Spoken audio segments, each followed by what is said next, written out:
오늘은 지난 사경의 말씀 가운데서 미처 나누지 못했던 16장 23절에서 31절의 말씀을 통해 여러분들과 함께 은혜를 나누고자 합니다. 잠시 맥락적인 상황을 말씀드린다 하면 바로 16장 앞에 저희가 읽었던 앞의 구절 가운데에서는 삼손이 드디어 들릴라라고 하는 여인의 유혹에 끝내는 이기지 못하고 넘어가서 자신의 힘의 비밀이 어디 있는지에 대해서 들릴라라고 하는 여인에게 이야기해 주게 되었습니다. 그런데 여기에서 중요한 것은 단순히 그 힘의 비밀이 머리털에 있었다라는 것보다 우리가 오늘 미처 읽지는 않았지만 20절의 말씀을 보면은 하나님의 영이 이제 더 이상 삼손과 함께 하지 않았더라라고 하는 장면이 그 장면 가운데서 가장 핵심적인 구절이라고 말씀드릴 수 있겠습니다.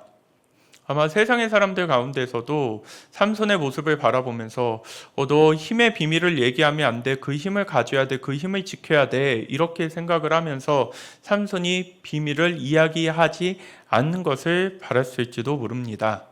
그런데 그리스도인들에게 중요한 것은 그 힘이 여전히 남아있느냐 남아있지 않느냐 이 부분이 중요한 것이 아니라 바로 끝내는 하나님께서 함께 하셨던 그 하나님의 영이 더 이상 이제 삼손 가운데에서 함께 하지 않았다. 곧 하나님의 존재는 예전에 삼손을 향해서 그 모습을 숨겨버리셨지만 하나님의 능력만큼은 삼손 가운데서 여전히 남아 있었던 것 같은데 이제 그 능력조차도 삼손에게는 남아 있지 않게 되었습니다. 늘 신앙과 그 삶이라고 하는 것이 삼손의 뜻과 마음 가운데에서 있는 줄 알았는데 더 이상 그 힘도 하나님의 존재도 의지할 것, 붙잡을 것, 소유하고 있는 것 아무것도 없게 된 채 결국에는 블레셋이라고 하는 민족의 포로로 잡혀서 21절을 보면은 눈이 뽑히고 맷돌을 돌리는 장면이 저희 가운데 나타나게 됨을 보게 됩니다.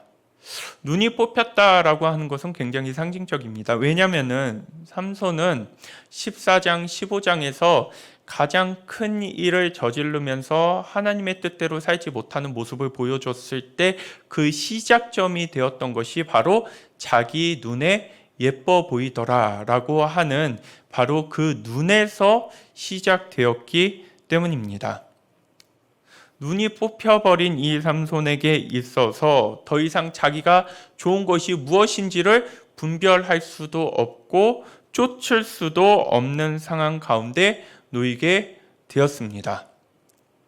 그래서 이 눈이 뽑혀서 보이지 않는다고 하는 것은 우리로 하여금 지금 시대를 살아가는 우리에게 있어서도 굉장히 큰 불편함을 넘어서서 아마 삶의 근본적 이유를 묻는 데까지 나아가게 될 수 있는 중요한 문제가 될 것입니다. 그런데 우리가 눈을 뽑히는 게 무서워서 하나님을 안 떠나려고 하는 것인지 아니면 하나님의 존재가 나로 하여금 떠나는 것이 두려워서 하나님 곁에 머물려고 하는지를 잘 분별할 수 있어야 한다는 것입니다. 너 하나님 열심히 믿지 않으면 눈 뽑혀. 그러니까 하나님을 열심히 믿어야 돼 라고 이야기하는 것은 하나님의 존재와 하나님을 알아가면서 하나님과의 긴밀한 관계를 만들지 않고서도 눈이 뽑히지 않기 위해서 얼마든지 하나님 옆에 있을 수 있습니다. 우리는 하나님을 믿는 이유가 하나님을 알아가면서 그 하나님과의 진실한 만남과 관계 가운데에서 형성되고 우리 가운데 흘러나오는 그러한 하나님의 영향력을 통해서 우리의 삶을 보다 의미 있게 만드는 방식으로 나아가려고 하기보다는 단순히 눈이 뽑히면 불편하고 눈이 뽑히면 보이지 않고 눈이 뽑히면은 삶을 사는데 큰 어려움이 있기 때문에 하나님 앞에 서려고 하는 것. 그래서 우리가 신앙을 제대로 가져야 하는 때는 눈이 뽑히기 그 직전에는 깨우치고 돌이켜야 한다라고 하는 성경적인 기준에서 좀 제시하는 신앙과는 그러한 먼 신앙의 개념을 가지고 하나님 앞에 서 있는지도 모르겠습니다. 눈 뽑힐까봐 하나님을 믿는 게 아니죠, 우리는. 눈이 뽑혔다라고 하는 것은 하나님과의 관계를 저버리고 스스로 하나님 되어서 살려고 하는 한 인간이 결국에는 얻게 되는 결과로서 우리가 들여다볼 수 있는 것이지, 눈을 보호하고 눈을 지키기 위해서 하나님을 믿는 게 아님에도 불구하고 눈이 뽑혔으면 하나님을 더 이상 믿을 필요가 없고, 눈이 아직 안 뽑혔으면 하나님을 믿을 필요가 있다라고 하는 이 신앙은 하나님보다도 눈이 더 크게 자리 잡고 있는 것을 생각해 볼 수 있습니다. 눈이 중심이 되는 신앙이 되는 것이 아닙니다. 내 눈 아직 붙어 있네. 눈이라도 뽑혔으니까 하나님을 믿어야겠네. 그렇게 될 수 있는 신앙이 아닙니다.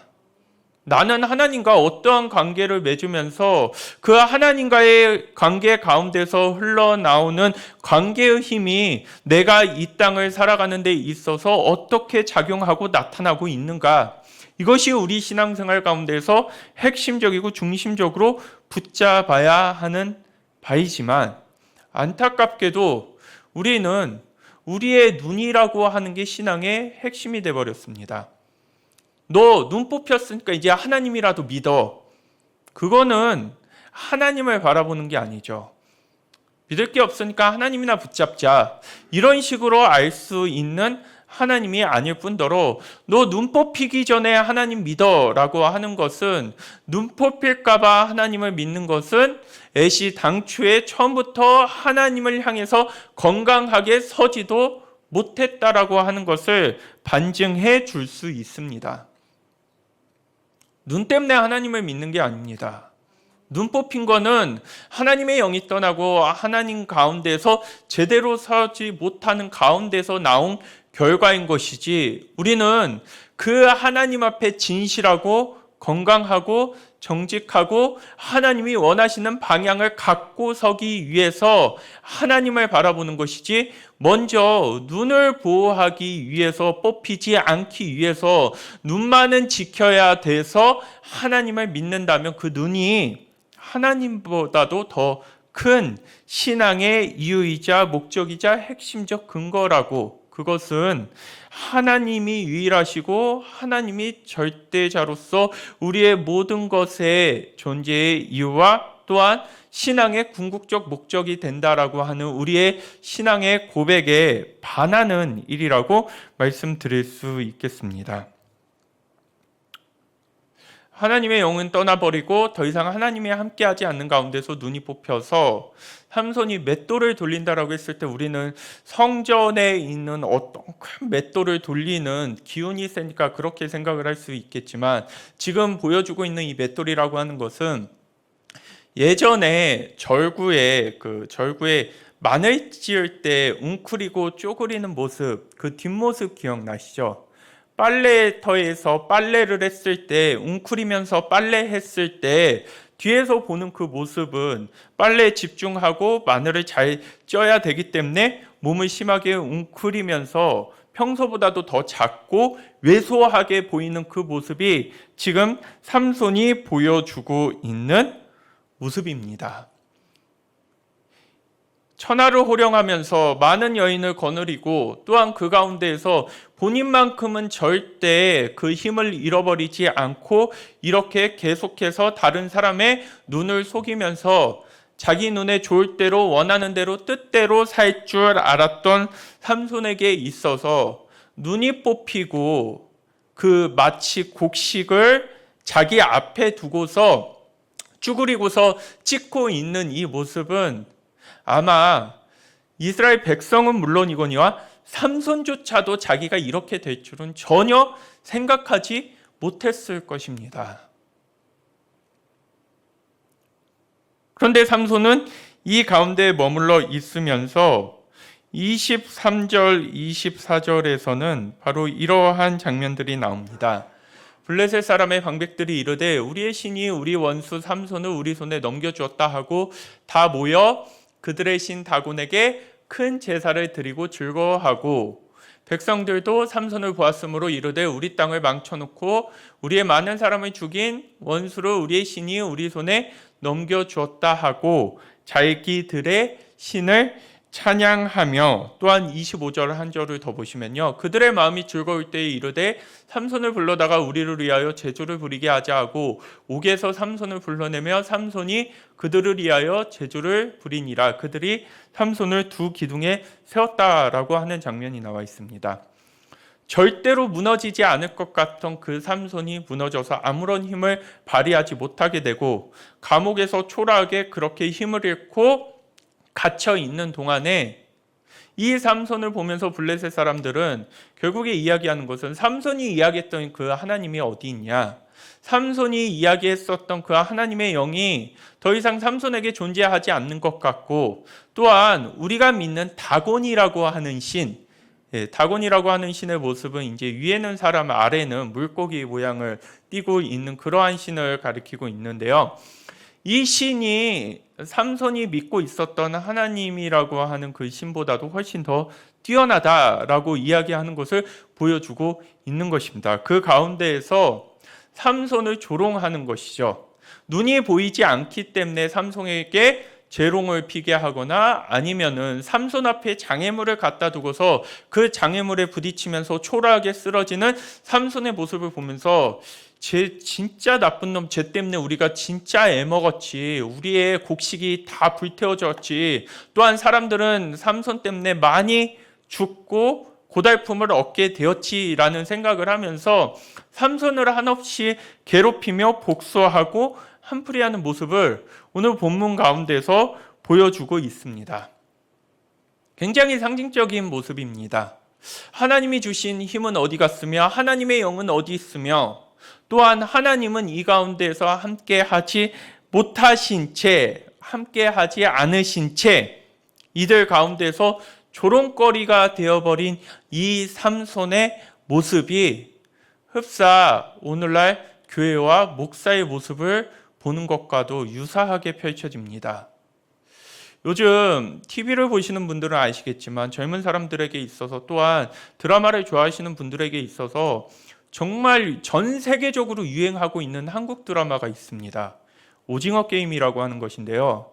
그 오징어 게임이라고 하는 것을 방송해주는 한 그 스트리밍 업체에서 전 세계 1위가 되는 드라마 방영물을 조사해 보면요, 오징어 게임이라고 하는 게 유럽부터 해서 남미부터 해서 미국부터 해서 다 1등을 한 번씩 다 했다고 합니다.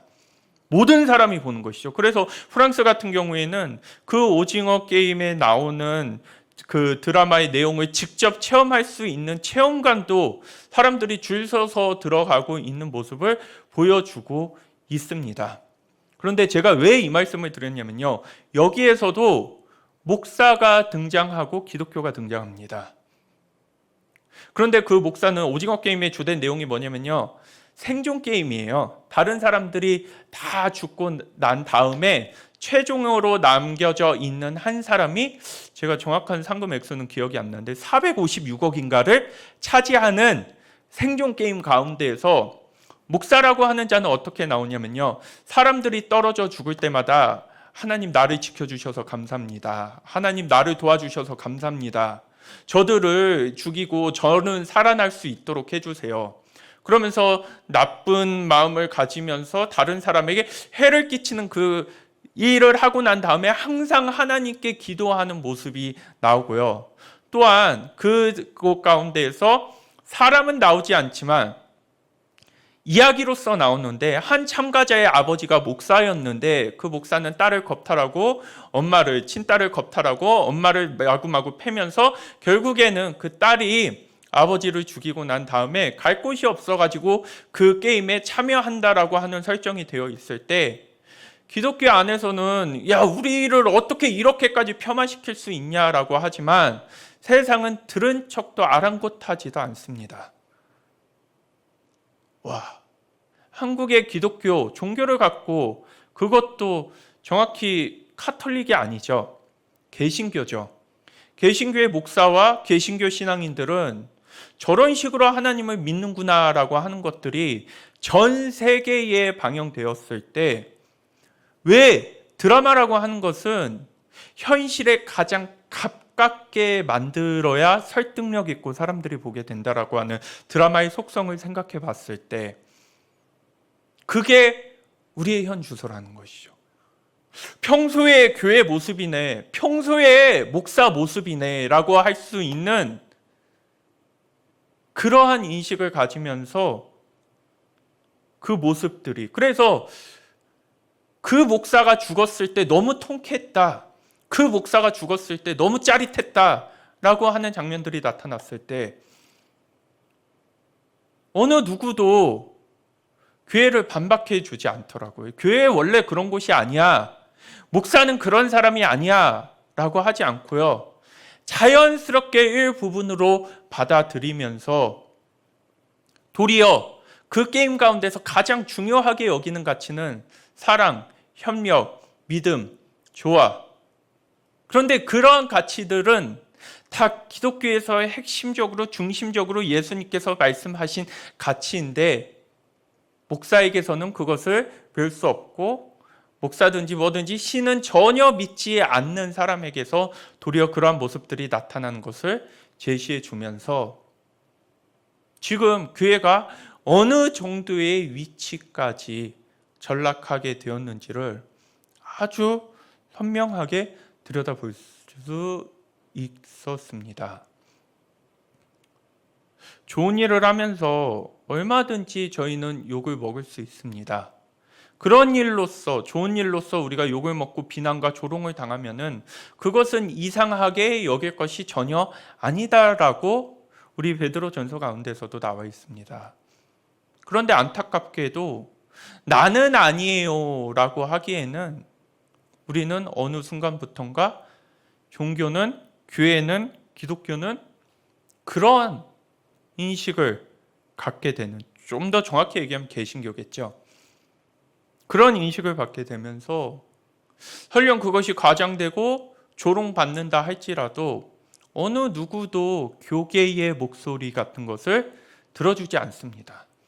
어느 누구도 신문에 이렇게 표현하는 것은 너무 심했다라고 이야기하는 사람도 하나도 없는 채 그렇게 우리는 그것이 우리가 믿는 신앙이구나라고 하는 것으로 전 세계로 지금 비춰지고 있음을 생각해 볼 수 있게 됩니다. 삼손이 조롱당하는 이 모습, 힘을 빼앗기고 더 이상 하나님의 영은 이 가운데 존재하지 않은 채 교회가 아무리 힘이 세다고 하더라도 세상의 여느 자본과 유수한 강력한 그러한 기업과 단체보다도 세상 힘은 더 약한 곳이 교회인데, 그런 세상 힘과 싸우면서 맞부딪히려고 하는 게 아니라 우리는 하나님을 믿는 사람으로서, 그리스도의 진리를 따르는 사람으로서 하나님 믿는 사람들만이 가질 수 있는 독특한 힘과 고유함과 그 다음에 진리라고 이야기할 수 있는 모습들을 건강하게 갖춰야 하는데, 안타깝게도 그러한 시기를 넘겨버린 채 전 세계로 조롱당하면서 무시당하고 있는 기독교의 모습이 현재 많은 사람들이 아직도 보고 있다는 것이 삼손의 모습과 맞물려서 생각됩니다. 이러한 상황 가운데에서 사람들에게 조롱을 당하고 무시를 당하며 그 힘을 모두 다 빼앗겨 버린 채 광대 노릇을 하고 있는 이 삼손에게 있어서 26절, 27절은 이제 이 삼손이 이 상황을 뒤엎을 수 있을 만한 준비를 하고 있는 모습이 26절, 27절 가운데 나타납니다. 그리고 저희는 28절의 말씀을 통해서 조금 더 깊게 이 본문을 들여다보도록 하겠습니다. 삼손이 여호와께 부르짖어 이르되 주 여호와여 구하옵나니 나를 생각하옵소서. 하나님이여 구하옵나니 이번만 나를 강하게 하사 나의 두 눈을 뺀 블레셋 사람에게 원수를 단번에 갚게 하옵소서라고 했을 때 우리는 많은 경우에 이 말씀을 삼손이 그래도 늦게나마 뉘우친 다음에 하나님께 이러한 기도를 해서 기둥을 다 무너뜨려서 그 다곤 신을 숭배하러 모인 블레셋 사람들을 3,000명을 물리쳤구나라고 하는 생각을 하게 됩니다. 그런데 이 부분을 유심히 잘 들여다보면은 우리가 일반적으로 생각했던 그런 모습이 나타난다라고 이야기하기에는 걸리는 부분들이 굉장히 많이 있습니다. 이 28절의 고백을 부정적 의미로 먼저 한번 본다면은 사사기에 어떻게 읽을 것인가 그 전성민 교수님께서 쓰신 이 구절에 대한 번역을 저희가 개역개정이 아니라 그 교수님께서 직접 번역하신 번역을 한번 들여다보면은 이렇게 나타나 있습니다. 한번 띄워주시겠어요? 나의 주 여호와여, 제발 이번만 나를 강하게 하소서. 하나님이여, 그래서 내가 블레셋 사람에게 내 두뇌 원수를 단번에 복수를 통해 갚게 하소서라고 했을 때 우리가 갖고 있는 성경 가운데에서는 블레셋 사람들에게 복수하는 게 중점적으로 나와 있는 것 같지만 여기에서 보면은 삼손은 누구 복수를 하고 싶은 거죠? 내 두 눈에 대한 복수를 하고 싶은 거예요. 내 두 눈.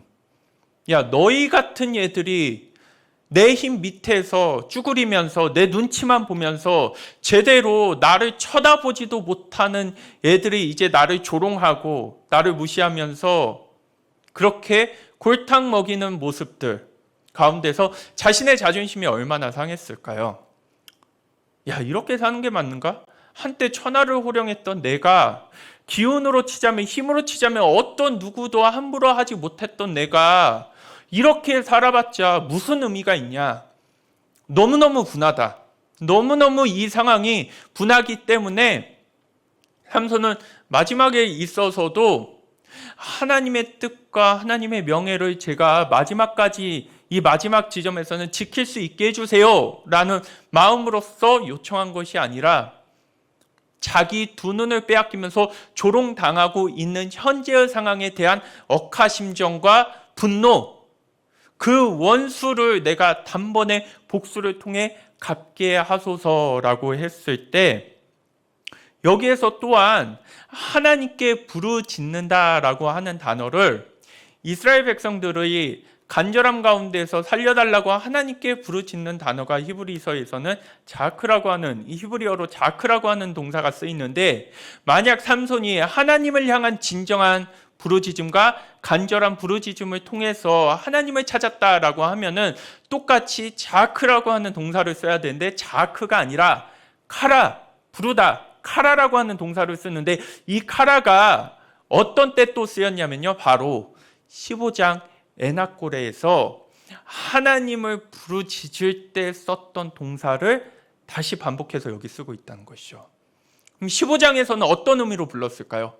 나 죽을 것 같으니까 급하니까 우선 살려주세요.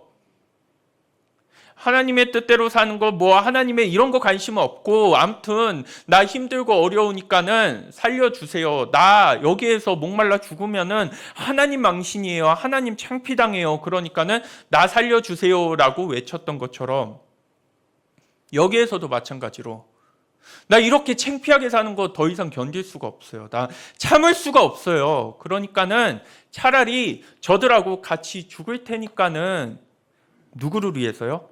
나를 위해서라도 힘을 달라는 것이죠. 이게 그러면은 하나님 앞에서 눈이 빼어서 진정으로 깨우치고 뉘우치면서 하나님께 돌이킨 사람의 모습이라고 얘기할 수 있는 것일까요? 자기의 모습을 보니까 너무 처량하죠. 여자란 여자는 다 안고 다니면서 또한 사람들 가운데에서도 강력하게 힘이 센 지도자로서 20년 동안을 그렇게 펑펑 누리면서 하고 싶은 대로 살았는데 이제는 그러한 삶을 살지 못하는 것에 있어서 찾아오는 절망감과 좌절감, 이렇게 살아서 뭐하나, 이렇게 내가 생명을 유지해서 뭐하나, 그럴 바에는 지금 나를 저렇게 괴롭히고 골탕 먹이고 있는 사람들하고 차라리 죽는 게 낫겠다라고 하면서 하나님께 이 상황 가운데서 같이 죽을 수 있는 능력을 달라라고 하는 이 삼손의 뉘우침과 회개가 하나님이 보시기에 적절하고 합당한 것이라고 이야기할 수 있느냐? 라고 하는 질문을 바로 오늘 본문 가운데에서 던져주고 있는 것입니다. 그러니까 끝까지 회개도 누구를 중심으로 하는 것이죠? 나를 중심으로 하는 것이죠. 나 지금 아무 힘도 없고 더 살기는 싫으니까는 하나님 능력 한 번만 임해줘서 내가 나를 골탕 먹이는 저들을 다 죽이고 이 생을 마감할 수 있게 해주세요라고 요청하는 이 삼손의 방식에서는 하나님께 돌아감, 하나님으로부터 그 마음을 돌리고 내가 하나님 앞에 마지막이지만 제대로 진실하게 서야겠다라고 하는 모습을 볼 수 없다라고 이야기하고 있습니다. 나를 창피함을 줍는 너희들, 나를 조롱하는 너희들 내가 가만두지 않겠어. 뭔 짓을 하더라도. 그러니까 우리가 흔히 정말 분하고, 그런데 분한데 내 가운데 힘도 없고 돈도 없고 아무것도 없을 때 우리가 흔히 그러죠. 세상 사람들이 악마에게 영혼을 팔아서라도. 삼손에게 있어서는 그 동기와 마음이 단지 하나님으로 나타났을 뿐이죠.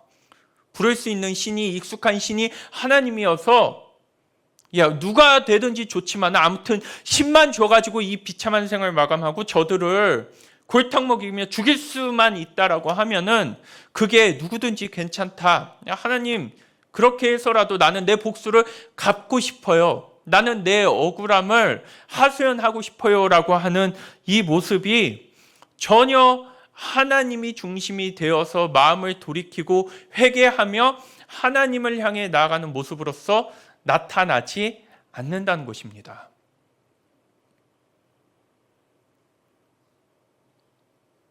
내 서름, 내 복수, 내 억울함, 내 분노, 내가 갖고 있는 그러한 부정적 기제로 온전히 회소하기 위해서 역시나 하나님은 거쳐가는 존재였다라는 것입니다. 그리고 이 모습은 삼손이 앞에서 보여줬던 모습과 너무나 유사합니다. 진짜 그랬죠. 목말라 죽을 것 같은 그 상황 가운데서 나를 건져주시고 나를 구해주세요라고 하면서 하나님의 은혜를 체험했지만 그 다음 장에 여전히 기생을 찾아가고 있는 삼손의 모습을 보면서 삼손은 단지 살기 위해서 하나님을 잠시 불렀던 것뿐이지 하나님에 대한 존재의 인정도 관심도 하나님 앞에서 자신의 부르심 같은 거를 또 전혀 생각하지 않는 자라고 하는 것을 우리가 들여다보게 되었을 때 과연 눈이 뽑혔다라고 해가지고 그 심경에 변화가 있을까라는 생각과 의심을 가져보게 됩니다. 지나온 삶의 행적과 그 다음에 삼손이 보여준 삶의 모습과 또한 지금 이 상황 가운데에 놓여져 있는 삼손의 부르짖음을 종합해서 봤을 때 이거는 삼손이 이번 한 번만 하나님께 은혜를 받아서 돌이키고 회개하면서 죽였다라고 하기보다는 삼손이 살아왔던 대로 죽었다라고 이야기를 하고 있는 것이죠. 그렇게 보는 주석이들이 훨씬 더 많이 있습니다. 제가 한 10권 정도를 봤는데 거의 주석들이 그렇게 얘기합니다. 삼손은 회개하거나 돌이킨 게 아니라 실제로 그렇습니다. 하나님의 능력은 삼손이 하나님 앞에 제대로 서지 않았을 때도 온전히 발휘되고 있었던 모습들을 생각해 봤을 때 끝내 하나님께 돌이키지 못하고 여전히 자기 자존심, 자신의 존재, 자신의 힘에 갇혀서 기도를 하고 있지만은 그 기도가 철저히 하나님이 배제된 자기 자신만을 위한 기도라고 하는 것을 본문 가운데에서 확인해 볼 수 있게 됩니다. 그런데 한 목사님께서는 이 모습을 통해서 히브리서 11장 32절을 보면은 이 삼손을 바로 믿음의 역사를 이룬 그러한 성경의 인물들 중에 하나로 위치시켜 놓고 있습니다. 히브리서 11장 32절의 말씀을 더해주면요, 히브리서 11장을 보통 믿음장이라고 얘기하면서 성경의 믿음의 행함을 보여줬던 인물들에 대한 거론과 그 인물들에 대한 설명이 히브리서 11장에는 쫙 나타나게 되는데, 쉽게 말씀드리면은 성경의 위인들이라고 생각을 해보면 좋을 것 같은데, 그 가운데에서 바로 삼손, 기드온, 바락, 삼손, 입다, 다윗 및 사무엘과 선지자들의 일을 말하려면 내게 시간이 부족하리로다 라고 얘기를 하시는 이 히브리서 단락을 보면서 우리가 구약과 신약의 말씀을 이렇게 통합해서 한번 잘 생각해 본다면은 삼손이 그런 나쁜 마음으로서 마무리를 지었던 것이 아니라 진짜 그 자리 가운데서 깨우쳤다라는 거죠. 하나님, 제가 이제까지 잘못 살았습니다. 하나님이 주신 힘만 가지고 나를 위해서 살았지 하나님을 위해서, 하나님의 뜻을 위해서 산 적이 전혀 없었습니다. 그렇기 때문에 이번 한 번만 정말 나를 강하게 해서 도와주신다라고 한다면 내가 하나님의 뜻을 기억하면서 내 목숨을 다 바쳐서 하나님께서 본래 계획하셨던 블레셋과의 전쟁 가운데서의 승리를, 또한 그 전력의 훼손을 자기 자신이 약속하겠다라고 하는 돌이킴으로서도 해석을 하시더라고요. 그래서 이번 한 번만이라고 하는 게 자기 자신을 위한 이번 한 번만이냐, 아니면 정말 하나님께 돌이켜서 하나님이 원하시는 그 길 가운데에서 제대로 서기 위한 이번 한 번만이냐라고 하는 것을 생각해 볼 수 있게 됩니다. 눈이 뽑혀서 이렇게 살 바에는 차라리 죽는 게 더 낫다라고 마음 먹었던 것이 아니라 하나님과의 관계 앞에 바로 서기 위한 마음. 내가 지금이라도 돌이켜야겠다. 눈이라도 뽑혔지만은 내가 눈 뽑힌 거에 집중하지 말고 하나님이 진짜 원하시는 것, 바라시는 것. 그래서 하나님과의 관계가 다시 이어질 수 있다는 것을 16장 22절 머리털이 자라는 모습을 통해서 상징적으로 제시해 줬다면, 이 머리털이 자라날 수 있다는 것이 하나님과의 관계를 다시 회복할 수 있는 것에 대한 상징이 된다면, 삼손은 이 가운데에서 하나님과의 관계를 회복하면서 자신의 목숨을 바쳐서라도 마지막에는 하나님이 원하시는 그 자리에 이르려고 했었던 성실함을 보여줬다라고 하는 방식으로 해석을 하시면서 제시를 하시더라고요. 그러면 우리가 이 말씀을 들어봤을 때요, 어떤 게 합당하다고 생각하십니까? 어떤 게 맞다고 생각하십니까? 부정적 의미가 맞다고 생각하십니까? 아니면은 긍정적 의미가 맞다고 생각하십니까? 이 두 개를 저희는 다 생각해 봐야 한다는 것입니다. 그 삼손의 마음은 삼손만 알겠죠. 삼손하고 하나님만 알겠죠. 여러분들 하늘나라 가셔서 그때 한번 물어보시고요. 삼손이 어떤 마음이었는지 그때 물어보시고요. 만약 삼손이 긍정적 의미로서 그렇게 행하고 그렇게 하나님의 뜻을 완수했다면은 그것은 나에게 어떤 의미가 있는 걸까요? 부정적 의미로 삼손이 끝까지 자기 자신을 위해서 이러한 일을 행했다면 그것은 나에게 어떤 의미가 있는 것일까요? 중요한 것은 거기에서 뭐가 더 합당하느냐에 대한 문제가 아니라 나는 이 삼손의 두 가지 경우 앞에서 어떠한 모습을 가지고 어떠한 마음을 가지고 하나님 앞에 내게 남겨진 삶을 나아갈 것인가, 이게 중요하다는 것입니다. 그게 중요합니다. 삼손이 그때 긍정적인 마음을 먹었던 게 사실이야, 이게 중요한 게 아니라요, 부정적인 마음을 먹었던 게 사실이야, 이게 중요한 게 아니고요. 나는 이 경우에서 어떠한 마음을 가지고 하나님 앞에 나아갈 것인가? 여전히 나의 곤란함과 나의 초라함 앞에서 나의 자존심을 위해서 나를 지키기 위한 방식으로 부정적인 모습으로 삼손처럼 하나님께 부르짖을 것인가?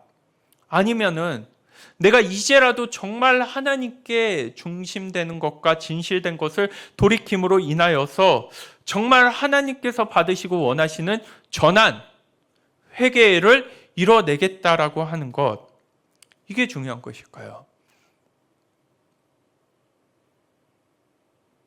긍정적 의미로서 우리 가운데 다가온다면은 어려운 가운데서도 힘든 가운데서도 내가 왜 하나님 앞에 정직하고 진실하게 서야 하는지에 대한 충분한 이유를 우리 가운데 제시해 줍니다.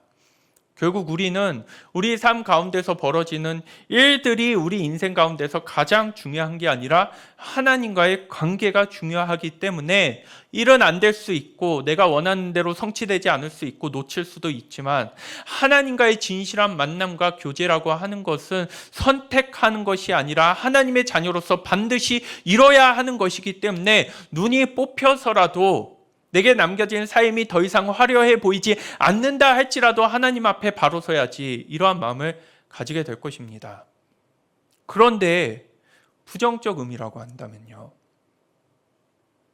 내 삶을 다 바쳐서라도 나를 힘들게 만든 사람들을 내가 다 망가뜨려 버릴 거야, 부셔버릴 거야, 내가 복수해 버릴 거야, 그러한 마음을 가지면서 여전히 신앙의 중심, 명분, 동기, 이유를 자기 자신으로부터 벗어나지 않으려 한 채 자신의 연민과 자책에 빠져서 이렇게 살 바에는 그냥 안 사는 게 낫겠다라고 하는 마음을 가지면서 이렇게 믿을 바에는 그냥 내가 믿고 싶은 대로 믿는 게 낫겠다라고 하는 마음을 가지면서 하나님 앞에 설 가능성, 우리는 이 두 가지 가능성이 아직 살지 않는 우리의 미래 가운데에서 다 펼쳐져 있기 때문이라는 것입니다. 다 펼쳐져 있습니다. 어떠한 신앙을 가지고 나를 위해서 복수하기 위해서 이번 한 번만 능력 주세요, 이런 식으로 살아가게 될지, 내가 이제라도 늦게 뉘우치고 깨우쳤으니 하나님께 온전히 돌아가기 위해서라도 하나님의 능력이 반드시 필요하니 내 힘으로 될 수 없으니 하나님 도와주세요, 이러한 방식으로 하나님을 찾아갈 것인지를 생각해 보는 게 굉장히 중요한 의미라고 말씀드릴 수 있습니다. 왜 이 두 가지 말씀을 드렸냐면요, 여기 안에서도 거짓된 희망이 있습니다. 눈 뽑혔으니까 삼손의 이야기를 듣고 이번만 나를 강하게 하사 기도해가지고 하나님의 능력이 임했으니까 그래도 앞으로는 괜찮겠지라고 했을 때 부정적 의미로 본다면은 그런 희망 같은 거 존재하지 않습니다. 평생을 자기 자신을 위해서, 자기 자신만을 위해서 살아가더니 죽는 그 순간까지도 하나님을 외면하고 저버린 채 자기 자신을 위해서 살아가는구나. 그 가능성이 저와 여러분들 가운데 아주 생생하고 선명하게 남아있다는 것입니다. 우리가 눈이 뽑혔다고 하는 게 마지막에는 구원에 이르고 하나님 품에 안긴다고 하는 것을 자연스럽게 보장해 주지 않는다는 것입니다. 잘 생각해 보시면 엄청난 고난과 고통을 당한다고 해서 우리가 하나님을 부르짖고 찾지 않습니다. 사람의 마음은 더욱더 강팍해지고 이렇게 안 좋아질 거 그냥 내 맘대로 내 뜻대로 하다가 죽자라는 생각을 갖지, 보통은 하나님께 돌이키면서 새롭게 시작하자, 내가 죽을 때 죽더라도 하나님 앞에 진실하게 서자라고 하는 마음 같은 것을 가지지 않습니다.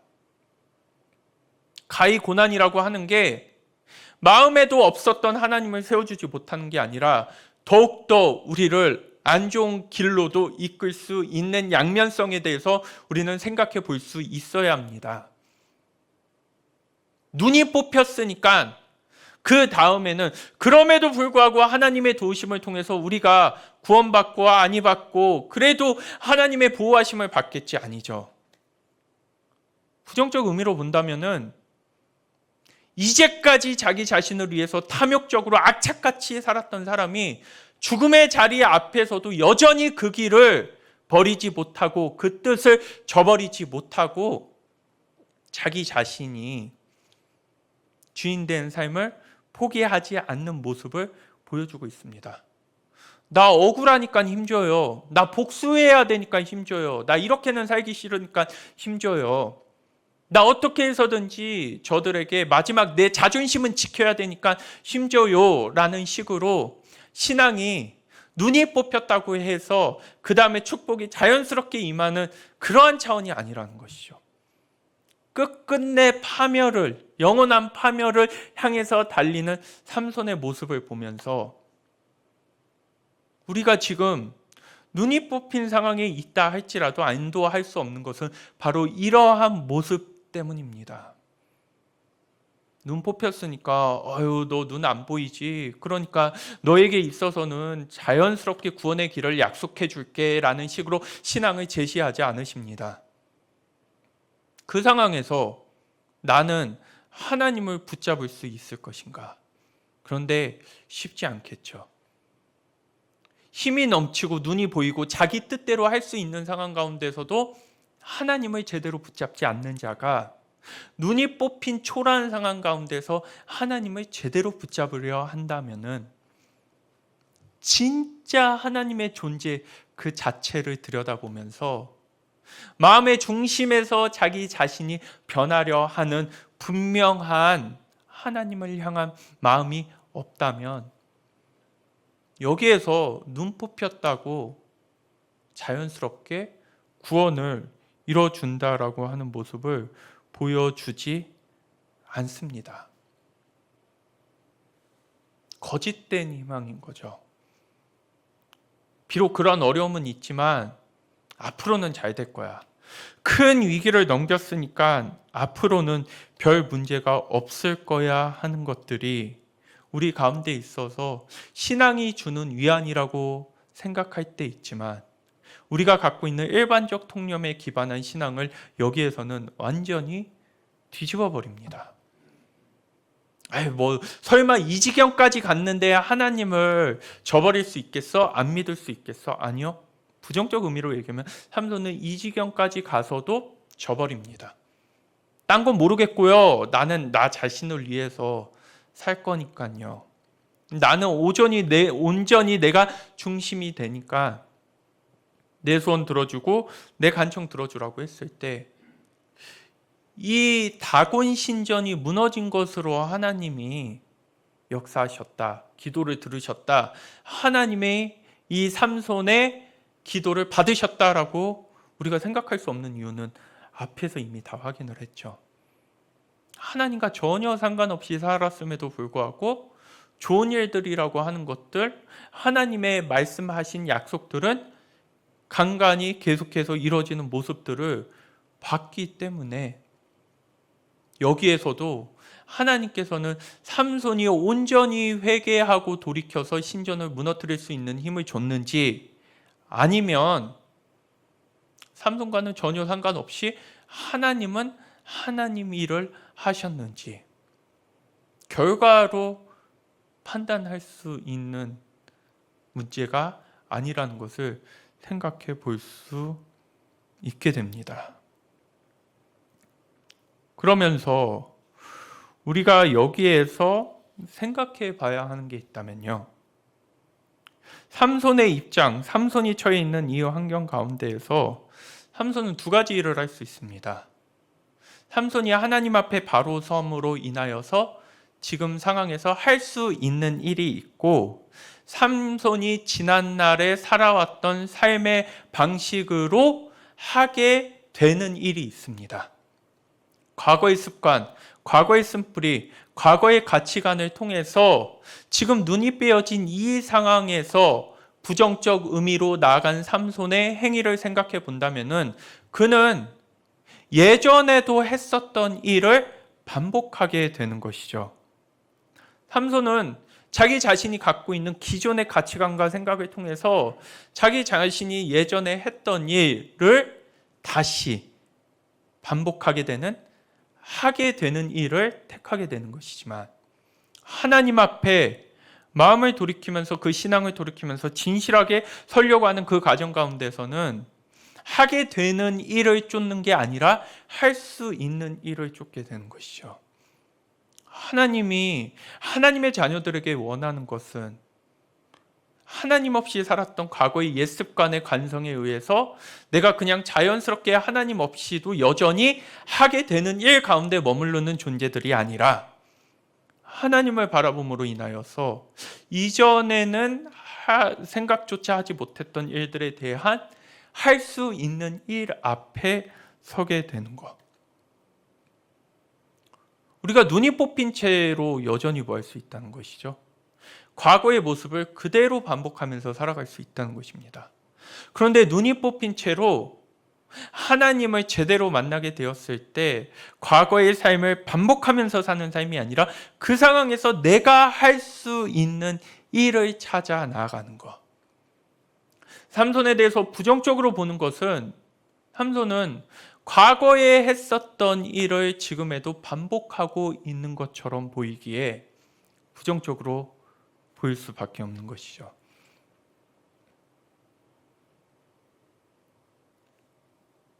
우리에게 있어서 정말 중요한 일은 눈 뽑혔다는 게 보장되는 게 아니기에, 내가 하나님 앞에 서서 내게 남겨진 시간을 하나님을 붙잡고 하나님의 인도하심에 따라서 할 수 있는 일을 향해 나아갈 것인가, 과거의 습관, 옛 자아 때문에 당연히 자연스럽게 내가 하게 되는 일을 향해 나아갈 것인가, 이 부분을 깊이 긴밀하게 생각해 봐야 합니다.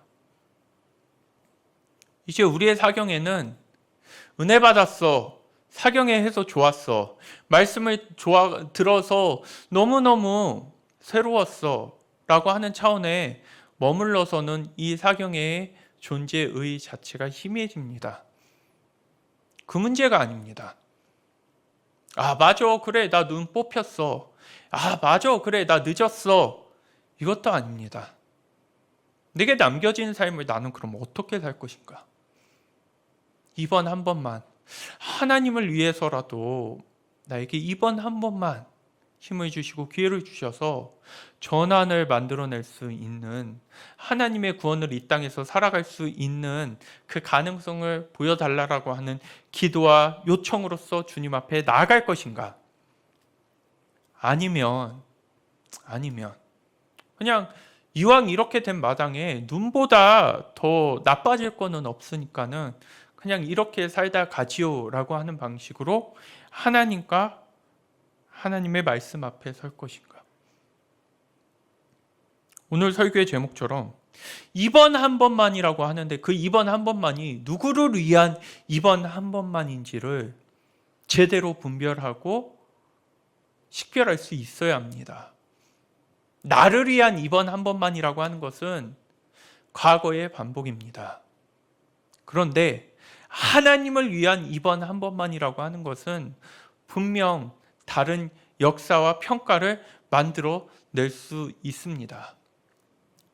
숱한 많은 사람들은 나를 위해서 이번 한 번만이라고 이야기 참 많이 합니다. 절박한 심정으로 하나님을 찾고 기도하고 예배하고 작정드립니다. 그런데 이러한 방식으로 우리는 바뀌지 않는다는 것을 알았습니다. 이번 한 번만 하면서 하나님을 찾았고 하나님의 도우심이 우리 가운데 있었지만, 그렇게 해서 우리의 근본적 관계의 형성과 내면과 가치 지향성이라고 하는 것은 전혀 바뀌지 않았습니다. 언제까지 우리는 이러한 모습을 반복하면서 나아가게 되는 것일까요? 이제 그 신앙의 실패와 하나님 뜻에 서지 못했던 우리의 생활에 종지부를 찍고, 이 말씀을 통해서 하나님을 위한, 타자를 위한 이번 한 번만이 내 삶 가운데서 역사하게 되었을 때, 그 간절함이 우리 삶 가운데에서 나를 거쳐 하나님께 올라가게 되었을 때 어떤 변화와 파급력을 만들어낼 수 있는지에 대해서 깊이 들여다볼 수 있어야 합니다. 이 말씀을 들었다고 해서, 동의했다고 해서 우리 삶이 달라지는 거 아닙니다. 이 말씀을 들었지만 끝까지 자기 자신만을 위해서 몰입하고 몰두하며 경주마처럼 달려나갈 수 있습니다. 이것이 여러분들의 신앙에 면죄부를 주지 못합니다. 알았다는 것이 여러분들 신앙의 안위를 보장하지 않습니다. 내 마음을 하나님께 둬서 더 이상 과거처럼 이번 한 번만이 아니라 새롭게 이번 한 번만을 만들어낼 수 있을 것인가? 삼손이 부정적 입장에 있었는지 긍정적 입장에 있었는지 모르겠지만, 나는 그 삼손을 보면서 희미하지만, 근거가 부족하지만 그럼에도 불구하고 삼손의 긍정적 모습을 생각하면서 하나님께서 이번 한 번만 나를 도와주시면 진짜 하나님이 원하시는 그 자리 가운데 건강하게 서보겠습니다. 진실하게 나아봐 보겠습니다. 라고 하는 마음을 가지며 하나님을 찾고 있는지를 잘 점검해 보시면서 이제 마무리를 지어보면 31절에 이렇게 나옵니다. 그의 형제와 아버지의 온 집에 다 데려가서 그의 시체로 올라가서 소라와 에스다올 사이 그의 아버지 마누라의 장지에서 장사하니라 라고 했을 때, 소라와 에스다올 사이라고 하는 것은 하나님의 영이 충만하게 임해서 삼손 가운데 함께 했다라고 하는 장소입니다. 그런데 그 가운데서 더 이상 삼손의 삶의 생명력이 충만하게 나타나는 것이 아니라 삼손은 그곳 가운데서 장사돼 버렸고, 저희가 위의 평가를 잃어버렸지만 지나왔지만 30절의 말씀을 보면 이러한 평가가 있습니다. 그가 살아서 죽인 백성보다 이 당시에 죽을 때 죽인 자가 더욱 많았다라고 하는 것은 하나님의 능력의 위대하심을 드러내는 부분일 수가 있을 것입니다.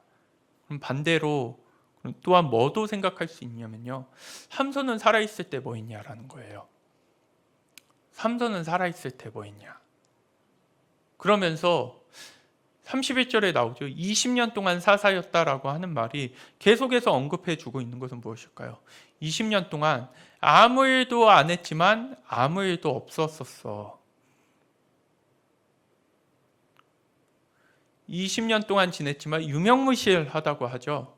있지만 차라리 없는 것과 다를 바가 없었으며 또한 없는 게 더 나았을 수 있는 상황이었어. 우리의 마지막 죽음 앞에서 우리는 어떤 평가를 받을까요? 우리는 어떠한 자로 사람들의 기억 가운데 남게 될까요? 그래도 저분이 살아계시고 함께 하시는 게 더 나은 거지, 우리에게 있어서 큰 은혜이자 복이지, 이러한 이야기를 듣게 될까요? 아니면은 진짜 안 보였으면 좋겠다, 차라리 없어져도 아무런 차이점을 모를 것 같아 라고 할 정도로 해를 끼치고 불편함을 전수해 주며 그릇된 삶의 방향에 여전히 붙잡혀 있는지, 우리가 얼핏 봤을 때 야 마지막에 대단한 일 했네 라고 했을 때 이걸 얘기해 주는 것이죠. 죽을 때 하나님의 잠시 능력을 붙들렸을 때 3,000명의 사람을 무찌를 수 있을 만한 힘이 있었다면, 살아서 하나님께 제대로 서서 하나님께 붙들림 받아서 그 일을 감당했다면 하나님이 본래 민족을 살리려고 보내신 그 큰 뜻을 이룰 수 있지 않았겠느냐. 그런데 그런 모습으로 전혀 나타나거나 제시되지 못한 채 유일한 사사, 제가 말씀드렸죠, 한 10번째, 9번째 날이었던 것 같은데 유일한 사사입니다. 어떤 유일한 사사냐면은 사사로 있는 동안에 이방 민족의 지배를 물리치지 못하고 끌어내지 못했던 유일한 실패한 사사로서 삼손이 제시되는 것. 그리고 이 말씀 앞에서 우리는 마음이 무거워집니다. 하나님의 은혜를 받았다고 하면서, 그리스도의 갚을 수 없는 은혜를 받았다고 하면서 우리의 삶의 자리가 바로 삼손의 자리일 수 있다는 것이 우리로 하여금 저희가 갖고 있는 신앙의 참된 의미와 그 본래적 목적이 무엇인지에 대해서 생각해 보게 되는 것이죠. 오늘 말씀을 정리하면서 우리는 지금 나를 중심으로 믿는 신앙에 중독되어 있습니다. 모든 게 내 기호, 내 기준, 내 판단, 내 취향, 내 생각, 그러한 신앙이 자리 잡고 있는 가운데에서 그리스도께서, 예수님께서, 삼위일체 하나님께서 들어오실 틈이라고 하는 게 전혀 존재하지 않습니다. 성경 묵상과 십계명이라고 하는 것은 그 틈을, 그 자리를 확보하고 만들어내는 것, 곧 나를 비우고 내 중심적인 신앙을 하나님 중심적인 신앙으로 가지는 것이 무엇인지를 확인하고 확보하는 작업입니다. 내가 꽉 차 있는 상황에서는 절대 아무것도 들어오지 못합니다. 심지어 하나님의 선한 것이 들어와도 나를 위한 것으로 변질시켜버리고 변형시켜버립니다. 우리는 다시 기초부터 돌아가서 어느 것도 보장해 주는 것도 없이 오직 하나님 앞에 진실하게 선 우리의 신앙이 하나님의 존재를 만나게 되었을 때 그것만이 우리의 유일한 보장이 된다는 것을 기억하시면서, 저는 우리가 이 사경회 때 나눴던 삼손의 말씀을 통해서 가지게 되는 이번 한 번만이 진짜 나를 살리고 가정을 살리고 주변을 살릴 수 있는 이번 한 번만으로서 여러분들 가운데에서 역사하시기를, 부정적 의미가 아니라 살리는 의미로서 한 번만요, 하나님의 용서가 헛되지 않은 것을 제가 보여드릴게요. 하나님의 구원이 헛되지 않은 것을 제가 보여드릴게요. 하나님의 은혜가 헛되이 땅에 떨어지지 않았다는 것을 보여드릴 테니 하나님 한 번만